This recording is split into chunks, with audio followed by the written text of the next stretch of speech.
신학자 토마스 오드는 이런 이야기를 했습니다. 은혜가 있어야만 진리를 알고 죄를 피하고 바르게 행동하고 제대로 기도하고 구원을 갈망하고 신앙생활을 시작하고 믿음을 지킬 수 있다. 은혜가 있어야만 이 모든 일들이 가능하다, 이런 의미입니다. 이 말에 따르면 결국 은혜라고 하는 것은 그리스도인의 삶의 원동력이라고 말할 수 있을 것 같습니다. 한번 이런 가정을 해보시면 좋겠습니다. 만약 하나님의 은혜가 아니었다면 이라는 가정입니다. 만약 하나님의 은혜가 아니었다면, 만약 하나님의 은혜가 없었다면 지금 우리는 어디서 어떤 삶을 살고 있었을까? 한 주간 동안 저도 그런 생각을 했습니다. 우연히 중학교 친구로부터 전화를 받았는데요. 그 중학교 동창, 철부지 때 함께 참 잘 어울렸던 친구인데 그 친구가 가는 길과 삶, 그리고 제가 가는 이 길과 삶이 너무나 극명하게 다른 것을 보면서 참 하나님께 감사하다는 생각을 했습니다. 내가 만약 하나님의 은혜를 알지 못했다면 나는 어디서 무슨 일을 하면서 어떻게 살았을까? 그런 생각을 많이 했던 한 주간이었습니다. 만약 하나님의 은혜가 없었다면 우리의 삶은 지금과는 비교할 수 없을 정도로 정말 다른 비참한 삶이지 않았을까? 모르겠습니다. 세상적으로는 성공적인 삶일 수 있겠지만 적어도 우리가 이렇게 예배할 수는 없지 않을까? 그런 생각을 해보게 됩니다. 오순절 기간에 맞추어서 거액의 구제헌금을 가지고 예루살렘에 올라갔던 사도 바울은 아시아, 즉 에베소 지역에서 올라온 강경한 유대인들의 거짓 선동에 의해서 죽음의 위협을 맞이하게 되었습니다. 그러나 극적으로 그 순간 로마 군인들의 개입을 통해서 사도 바울은 죽음의 고비를 넘길 수가 있었습니다. 그 로마 군인들은 사도 바울을 들쳐매고 영내로 들어가는데 그때 사도 바울이 그 와중에 로마 군인 천부장에게 부탁을 합니다. 청컨대 백성에게 말하기를 허락하라. 이 와중에도 사도 바울은 자신을 죽이려고 했던 유대인들을 향하여 복음을 전하기를 원했던 것으로 보입니다. 그 천부장의 허락을 받은 사도 바울은 그 쇠사슬로 묶인 채 층대 위에 서서 자신의 동족, 자신의 형제들에게 히브리 말로 복음을 전하기 시작하죠. 오늘 읽은 본문 말씀이 바로 그 내용입니다. 그 간증의 전반부는 우리가 이미 사도행전 11장에서 살펴본 바와 같이 사도 바울 자신이 어떻게 예수님을 만나게 되었고 어떻게 예수님을 알게 되었는지, 그리고 예수님을 믿고 난 후에 그의 삶이 얼마나 극적으로 변하게 되었는지, 그리고 주님께서 자신에게 어떤 사명을 주셨는지에 대한 내용을 이야기하고 있습니다. 그리고 후반부에 보면 예수님을 만난 이후에 아라비아라고 하는 곳에서 약 3년 동안 시간을 보낸 뒤에 다시 예루살렘으로 올라갔던 사건을 기록하고 있습니다. 왜 예루살렘으로 올라갔느냐? 여러 가지 이유가 있겠습니다만 가장 큰 이유는 자기의 사랑하는 민족 이스라엘 백성들에게 복음을 증거하기 위함이었습니다. 그런데 그때 주님께서 이렇게 말씀하셨습니다. 속히 예루살렘에서 나가라. 그들은 내가 내게 대하여 증언하는 말을 듣지 아니하리라. 예수님은 이스라엘 백성들이 듣지 않을 거라고 말씀하시는데 사도 바울은 반대 의사를 표명합니다. 19절 이하의 말씀인데요. 이 말씀을 조금 더 쉽게 이해할 수 있도록 유진 피터슨 목사님이 번역한 메시지 성경으로 한번 읽어드리겠습니다. 처음에는 반대했습니다. 저보다 적합한 사람이 누가 있겠습니까? 제가 주님을 믿는 사람들을 핍박하고 회당에서 마구 때리고 감옥에 가두는 일에 얼마나 열중했는지 모르는 사람이 없습니다. 주님의 증인 스데반이 살해될 때에도 바로 그 자리에서 제가 살인자들의 겉옷을 들고 그들을 응원했습니다. 그러나 이제 제가 완전히 돌아선 것을 그들이 알고 있습니다. 그러니 제게 무슨 자격이 더 필요하겠습니까? 이렇게 번역하고 있습니다. 그러니까 이 말씀은 어떤 의미인가 하면, 예수님, 그래도 그들과 똑같은 태도를 갖고 있었던 제가 이야기하면 그들이 듣지 않겠습니까? 이 강경한 유대인들을 설득하는데 저보다 더 적합한 사람, 저보다 더 완벽한 조건을 가진 사람이 있을까요? 그들은 제가 어떤 사람이었는지 너무나 잘 알고 있기 때문에 제가 주님을 만난 사건과 저의 변화를 이야기하면 그들은 주님께 돌아올 것입니다. 라는 의미입니다. 그렇게 사도 바울이 주님께 이야기했던 것이죠. 그런데 주님께서는 사도 바울의 의견에 대해서 다시 한번 또 이렇게 말씀하십니다. 21절 말씀인데요. 나더러 또 이르시되 떠나가라. 내가 너를 멀리 이방인에게로 보내리라. 자, 이 주님의 말씀은 이런 의미일 것 같습니다. 물론 너의 생각은 틀린 것은 아니지만, 그러나 네가 아무리 이야기해봐야 그들은 설득되지 않으니 괜한 일 하지 말고 빨리 떠나가라 라는 의미입니다. 주님께서 소용없는 일이라고 그렇게 말씀하심에도 불구하고 사도 바울은 왜 이토록 열심히 유대인들에게 복음을 전하는 것일까요? 그리고 수십 년이 지난 지금 이 순간 또 자신을 죽이려고 하는 유대인들에게 또다시 이런 상황 속에서도 복음을 전하려고 하는 이유는 무엇일까? 바로 이 순간 사도 바울의 심정을 헤아릴 수 있는 말씀이 성경에 있습니다. 불과 지금으로부터 몇 주 전에, 이 예루살렘으로 올라가기 몇 주 전에 고린도 지역에 방문했다가 거기서 로마서라고 하는 편지를 쓰는데요. 그 로마서에 보면 바울의 심정을 잘 알 수 있습니다. 로마서 9장 1절에서 4절 말씀입니다. 내가 그리스도 안에서 참말을 하고 거짓말을 아니하노라.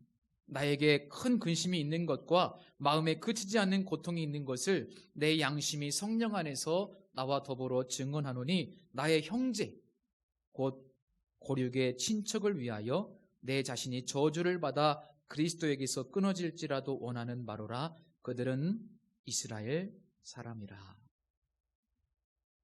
사도 바울의 마음속에는요, 그치지 않는 고통이 있었습니다. 그것은 바로 자신의 형제들, 자신의 사랑하는 동족, 자신의 가족, 이스라엘 백성들의 구원이었습니다. 내 형제들인 이스라엘 백성들이 구원을 받을 수만 있다면 내 자신이 저주를 받아서 그리스도에게서 끊어져 나갈지라도 좋습니다 라고 하는 고백을 사도 바울이 할 정도로 그렇게 간절히 이스라엘 백성들의 구원을 원했어요. 그렇기 때문에 주님께서 그들이 듣지 않을 거야, 너가 아무리 그렇게 해봐야 소용이 없어 라고 말씀하셨는데도 불구하고, 그리고 지금 이 순간 자신을 죽이려고 하는 유대인들을 향하여 끝까지 그들에게 복음을 전하는 겁니다. 성도 여러분, 우리 안에도 이런 간절한 마음이 회복되실 수 있기를 바랍니다.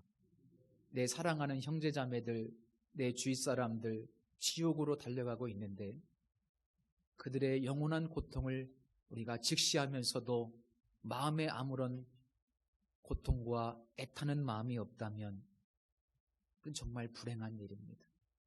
이런 마음이 우리 안에 회복될 수 있기를 축복합니다. 수십 년 전이나 지금이나 여전히 사도 바울은 유대인들에게 복음을 전할 수 있는 가장 적합한 사람은 자기 자신이라고 말합니다. 나보다 더 완벽한 증거가 어디 있습니까, 주님? 나같이 완벽한 사람이 어디 있습니까? 내가 증거 아닙니까? 유대인들에게 나와 같은 증거, 나와 같은 사람, 가장 복음을 전하기에 좋은 사람 아닌가요? 주님, 저보다 더 적합한 사람이 누가 있겠습니까? 이 말은 곧 이런 뜻입니다. 주님, 저와 같이 완벽한 조건을 가진 사람이 누가 있겠습니까? 그러나 거듭 확인할 수 있는 것은 수십 년 전에도 그들은 복음을 수용하지 않았고 지금도 여전히 그들은 들을 마음이 전혀 없다는 사실입니다.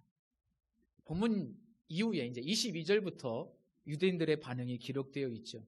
함께 읽진 않았습니다만 그들은 오히려 사도 바울을 죽여야 한다고 소리를 지르면서 자신들의 겉옷을 벗어던지고 또 티끌을 공중에 날리는 난폭한 행동을 합니다.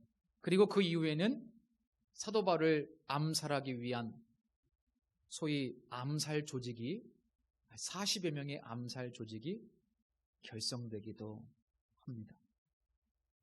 우리는 이 내용을 통해서 이스라엘 백성들의 구원은 가장 놀라운 변화의 주인공, 가장 완벽한 조건을 가진 사도 바울의 열정이라든지 실력이라든지 설득이라든지 선포를 통해서 이루어지는 것이 아니라는 것을 발견할 수 있습니다.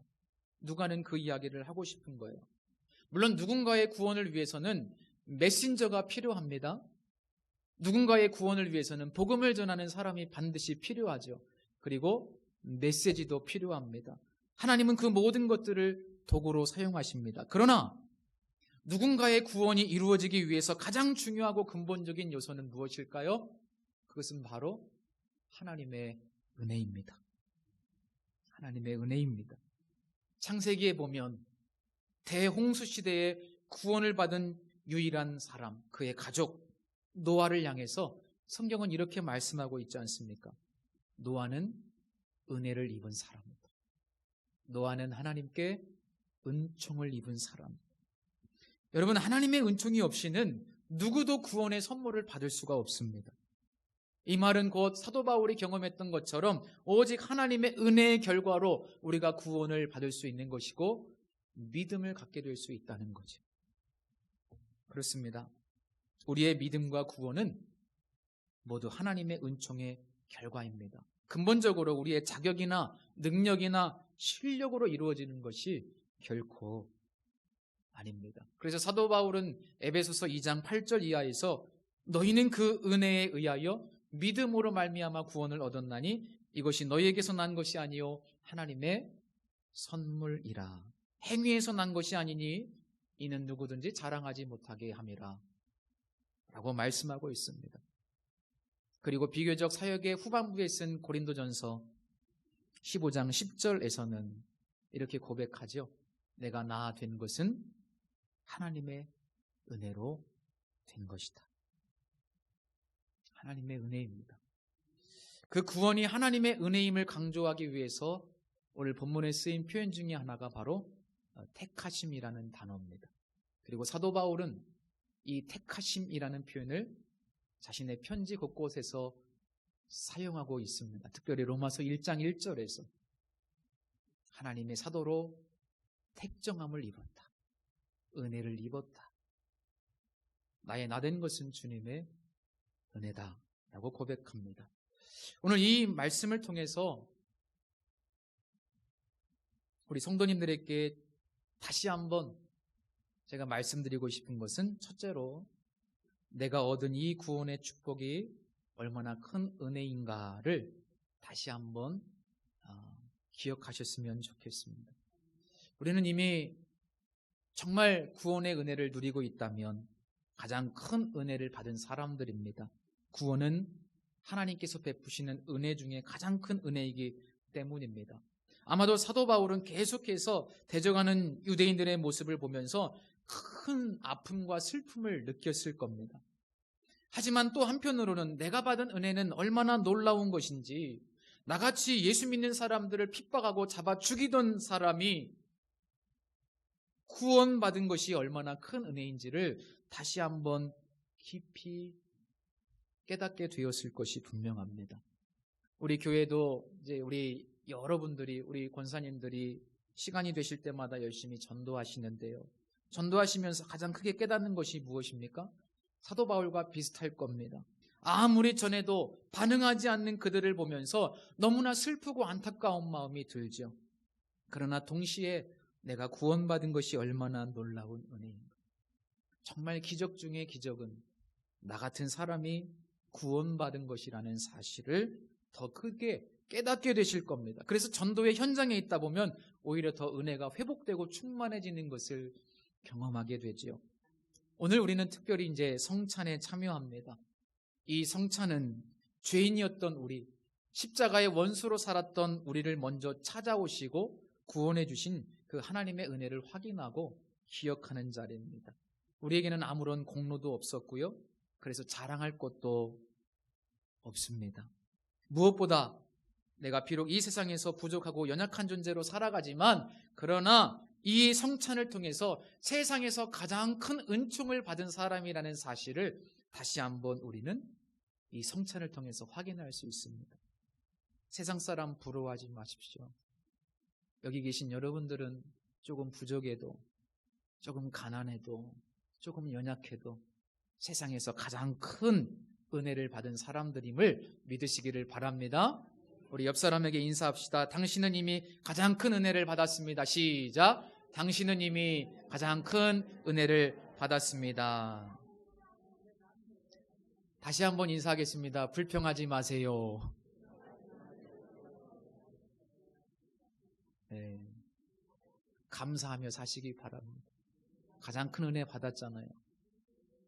두 번째로 이 사건을 통해서 하나님께서 우리에게 주시는 은혜는 무엇인가 하면 우리의 삶의 모든 영역에 하나님의 은혜를 구하는 성도가 되라는 겁니다. 우리의 삶의 모든 영역에 간절히 하나님의 은혜를 구하셔야만 합니다. 사도 바울이 유대인들에게 가장 설득력 있는 증인이라는 것, 가장 완벽한 조건을 가진 증인이라는 것 중요합니다. 그러나 그것보다 더 중요한 것은 하나님의 은혜입니다. 하나님의 은혜가 임하지 않으면 사도 바울이 아무리 열정 있고 실력 있고 능력 있고 너무나 탁월한 인간이지만 그러나 하나님의 은혜가 없다면 결코 역사가 일어나지 않습니다. 비유를 하자면요, 제가 아무리 탁월한 성경 해석자라고 해도, 물론 탁월한 성경 해석자는 아닙니다만 극단적인 비유를 하자면 아무리 성경 말씀을 잘 안다고 할지라도 또 아무리 열심히 수사학을 공부해서 언변이 탁월할지라도 엄청난 지식을 가지고 있다고 할지라도 하나님의 은혜가 임하지 않으면 이 설교 시간에 아무 일도 일어나지 않습니다. 그래서 제가 설교 준비하면서 가장 중요하게 여기고 가장 마지막까지 최선을 다하는 것이 바로 하나님의 은혜를 구하는 일입니다. 엎드려 하나님의 은혜를 구합니다. 왜냐하면 하나님이 은혜 주시지 않으면 저의 소리는 아무런 의미 없는 허공의 메아리가 될 수밖에 없기 때문입니다. 마찬가지 아닐까요? 우리가 무엇을 해도 은혜를 구해야만 합니다. 룻기 2장에 보면 룻의 고백이 있습니다. 그가 어머니를 따라서 다시 베들레헴에 돌아왔잖아요. 먹고 살아야 되는데 방법은 없습니다. 가진 것도 없습니다. 그래서 그는 이렇게 고백합니다. 룻기 2장 2절에 보니까 모함 여인 룻이 나옴에게 이르되 원하건대 내가 밭으로 가서 내가 누구에게 은혜를 입으면 그를 따라서 이삭을 주겠나이다 라고 고백합니다. 가진 것이 없어요. 의지할 대상도 없습니다. 그런데 룻은 그 절박한 순간에 딱 한 가지를 붙들었어요. 내가 누구에게 은혜를 입으면, 내가 은혜를 입는다면 하나님께서 우리 어머니와 나 먹을 것, 적어도 그 정도 하나님이 주실 수 있겠지. 내가 은혜를 입으면 하나님이 나를 도우실 거야. 내가 은혜를 입으면 하나님이 나 살 수 있도록 도와주실 거야. 사실 룻은 1장에서는 하나님을 선택하는 용기와 결단을 보여줬고 2장에서는 하나님의 은혜를 구하는 삶을 살았던 여인입니다. 아무것도 없지만 그 여인은 하나님의 은혜를 구했던 것이죠. 우리에게도 이와 같이 하나님의 은혜를 좀 사모하는 마음이 있기를 축복합니다.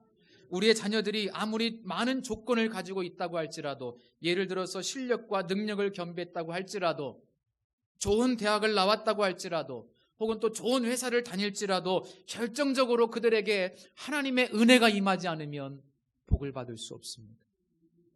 그러나 또 반대로 우리 자녀들이 조금 안 좋은 환경 속에 있다고 할지라도, 지금 척박한 상황 속에 있다고 할지라도, 남들보다 배운 것이 조금 부족할지라도 그곳에 그 자녀에게 하나님의 은혜가 임하면 하나님께 복을 받고 쓰임받을 수 있습니다. 그래서 성경을 보니까요, 역전되는 인생이 있어요. 무엇으로 역전되느냐? 실력으로 역전되지 않고 하나님의 은혜로 역전이 되는 것을 볼 수 있습니다. 우리의 가정에, 우리의 사업장에 은혜가 임한다면 어려운 상황과 형편 속에서도 형통의 축복을 누릴 수가 있습니다. 그래서 우리가 가장 최선을 다해야 할 일은 모든 자리에서, 모든 일에 하나님의 은혜를 구하는 일입니다. 하나님의 은혜를 구하시는 것 가장 중요합니다. 여러분, 무엇을 하든지 모든 영역에 하나님의 은혜를 간절히 구하시기를 축복합니다. 그것이 오늘 우리에게 주시는 말씀이에요. 살아가면서 우리는 모든 일에 최선을 다해야 합니다. 그런데 그리스도인에게 진정한 최선은 하나님의 은혜를 구하는 일이라고 저는 믿습니다. 우리가 열심히 살았지만 그러나 하나님의 은혜를 구하는 자리에 나아가지 않았다면 그건 최선의 삶이 아닙니다. 우리에게 최선의 삶은 은혜를 구하는 겁니다. 엎드려 기도하는 거예요. 그것이 최선입니다. 오래전 선배 목사님 한 분이 교회를 개척하시면서 교회 이름을 은혜교회라고 하셨어요. 언젠가 금요기도 시간에 한번 이야기했던 것 같습니다. 제가 궁금해서 물었습니다. 목사님, 그 은혜교회라는 이름이 너무 흔한 이름인 것 같은데 왜 은혜교회라고 이름을 지으셨습니까? 물었더니 그 목사님께서 이렇게 말씀하셨어요. 목회를 해보니까 은혜가 제일이야. 은혜가 없으니까 성도가 성도가 아니고 은혜가 없으니까 교회가 교회가 아니더라고. 사실 이 고백은 그분의 아픈 과거 때문입니다. 그분은 열심히 목회하셨고 교회도 많이 부흥했지만 성도들의 모함으로 교회에서 쫓겨났거든요. 그런데 재판하지 않았어요. 교회가 더 중요했기 때문에 조용히 교회에서 나왔어요. 그런데 그분은 깨달았던 것이죠. 아무리 교회가 건물도 있고 사람이 많아도 그 은혜가 없으면 교회가 아니라는 것을 깨달아요. 아무리 교회 나와서 좋은 옷을 입고 이렇게 아름다운 예배를 드려도 그 성도 안에 은혜가 없으면 마귀짓을 한다는 것을 깨달았던 거예요. 여러분, 은혜 없으면 다 소용없습니다. 제가 그 이야기를 듣고 마음에 동의가 되었어요. 교회는 은혜가 제일 중요하구나. 성도에게는 은혜가 제일 중요하구나. 그리고 그 목사님께서 뒤이어 이렇게 말씀하셨는데 더 은혜가 됐습니다. 선배님이 그렇게 말씀하셨어요. 어제 내린 만나가 썩듯이 은혜도 썩더라고. 그냥 심심한 표현으로 이렇게 말씀하셨는데 너무나 충격을 받았습니다. 어제 내린 만나가 오늘 썩듯이 은혜도 썩더라고. 어제 은혜 가지고 오늘 못 살아? 오늘은 오늘의 은혜가 필요해 라고 말씀하시는데요, 제가 멍했습니다. 한 대 맞은 거죠. 여러분, 많은 사람들이 그렇게 살지 않습니까? 어제 내가 받은 은혜, 수십 년 전에 내가 하나님께 받은 은혜, 그것 가지고 살아가고 있지는 않습니까? 오늘의 은혜가 필요해요. 우리 인간은 죄악되기 때문에 어제 받은 은혜 다 잊어버립니다. 다 까먹습니다. 그래서 오늘은 오늘의 은혜가 필요한 거예요. 어떠십니까? 지난 한 주간 하나님의 은혜를 간절히 구하셨습니까? 그러나 기억하십시오. 오늘은 또 오늘의 은혜가 필요하고 우리는 계속해서 오늘의 은혜를 구해야만 한다는 사실입니다. 그래서 오늘 또 하늘에서 내려오는 그 은혜의 만나를 붙들고 오늘을 살아가실 수 있기를 축복합니다. 은혜도 썩습니다. 오늘 은혜가 필요합니다. 모든 일에 계속해서 은혜를 구하시기를 축복합니다. 특별히 우리 중학교 학생들에게 하나님의 은혜가 임하기를 축복합니다. 네. 이렇게 들락달락 다니다 보면 언젠가 하나님의 역사가 일어납니다. 네. 저도 계속 그렇게 다니다가 고등학교 때 은혜 받고 목사가 됐어요. 네. 내가 지금 여기 왜 있나? 여긴 어디 나는 누구인가? 그런 생각이 들 때가 있는데 여기는 은혜가 임하는 자리이기 때문에 계속해서 다니다 보면 하나님의 은혜가 임하게 될 줄로 믿습니다. 축복합니다. 기도하겠습니다. 하나님 아버지, 오늘도 이곳에 은혜를 주심을 감사합니다. 모든 일에 가장 중요한 것은 은혜임을 고백하고 오늘도 내가 오늘의 은혜를 구하기로 다짐합니다. 과거의 은혜 가지고 살지 않고 오늘 내게 주시는 은혜를 구하며 삶의 모든 자리에 하나님의 은총이 임하기를 소원합니다. 예수 그리스도의 이름으로 기도드립니다. 아멘.